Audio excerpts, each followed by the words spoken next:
Hello friends, in this video I intend to teach you how to verify your account in the Errante broker.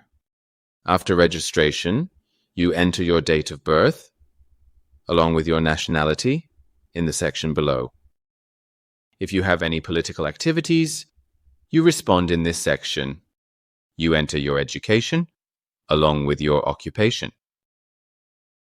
line of business, source of income, and information about your income. After entering the information, you click on Continue. In this section, you select the type of documents, and we first choose the ID card.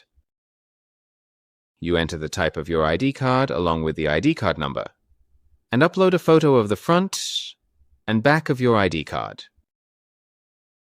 After uploading the documents, you click on Upload, and your ID card is under review.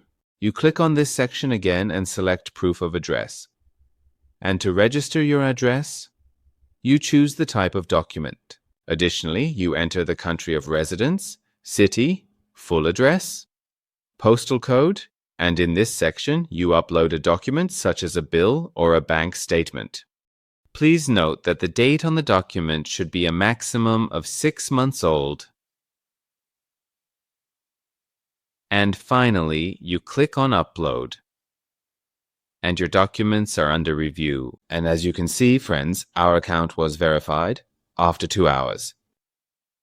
Good luck.